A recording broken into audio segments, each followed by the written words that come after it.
उन्हाळ्याच्या सुट्टीनंतर आज पहिलाच दिवस होता कोर्टमध्ये. गेल्या शूट घेतलं नव्हतं. हे शूट आहे लंच ब्रेकमधलं. ही आहे आमची कोर्टाची लायब्ररी. दुपारचं जेवायला आम्ही इथेच बसतो आणि जेवण झाल्यानंतर परत आमचं काम करण्यासाठी आम्ही गेलो होतो कोर्टामध्ये. आतमध्ये फेरफटका मारत बसलो. आपला नकलेचा एक अर्ज द्यायचा होता, तो पण दिला नाझोर ऑफिसमध्ये आणि त्यांनी सांगितलं दुपारनंतर येऊन पावती घेऊन जावा.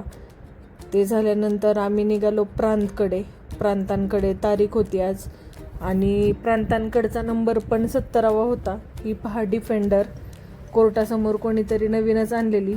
मला फार आवडती ही गाडी, त्यामुळे मी तिचं पण शूट घेतलं. कोर्टातलं कामावरून आम्ही निघालो तहसील कार्यालयात, कारण प्रांतांजवळ आमची एक तारीख होती. 17वा नंबर होता. पक्षकारांचा फोन येत होता, मॅडम या. पण आम्हाला तिथेच 5 वाजल्या आणि ऊन इतकं लागत होतं की तिथंपर्यंत जायला नको वाटत होतं, कारण आता महिना झालं घरामध्येच होतो. त्यामुळे आज उन्हात फिरायला फार इच्छाच होत नव्हती. फायनली आम्ही पोहोचलो तहसील कार्यालयामध्ये. कोर्टापासून अगदी 5 मिनिटाच्या अंतरावर आहे आणि तहसील कार्यालयाच्या शेजारी माझं घर देखील आहे. त्यामुळे इथलं काम झालं की मला डायरेक्ट घरीच जायचं होतं. फायनली आम्ही तहसील कार्यालयात एंटर केलं आणि आज गर्दी पण खूप होती. इथं आंदोलन पण चालू होतं कशाचं तरी, त्याच्यामुळे गर्दी पण फार झालेली होती.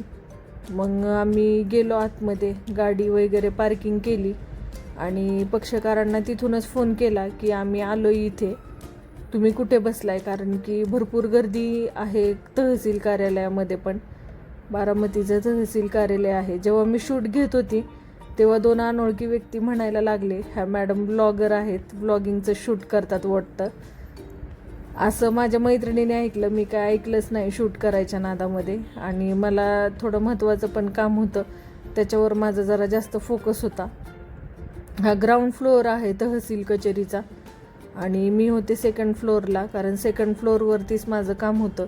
तुम्ही पाहू शकता ही गर्दी किती आहे. 2 वाजल्यापासून यांचा बोर्ड चालू होतो, ते अगदी 6 वाजेपर्यंत चालू असतो. आता म्हणलं इथं 2-2.5 तास बसावंच लागणार आहे. शेवटी स्टॅमिना घेऊन बसलोच आम्ही तिथं. आतमध्ये बसायला जागा नव्हती म्हणून बाहेरच्या चेअरवरती बसलो. आत थोडं रिकामं झाल्यानंतर जावं म्हटलं, आणि घरी येताना खूप भूक लागलेली. मग त्यांना म्हटलं चला अमृतामध्ये. भुकेच्या तावात काय खाऊ काय नको असं झालं. फायनली अमृताची स्पेशल आम्ही पावभाजी घेतली. मी पावभाजी घेतली आणि त्यांनी डोसा घेतला. त्यांचं तर शूट मी घेतलं पण नाही. मी जे खात होती त्याचं शूट मी घेतलं आणि माझ्या बड्डेचं गिफ्ट राहिलं होतं. फायनली ते आज मला मिळालं. मला बड्डेला यांनी काही गिफ्ट दिलं आहे याचा व्हिडिओ मी नेक्स्ट व्लॉगमध्ये अपलोड करणारच आहे. नक्की पहा. Thank you so much for watching.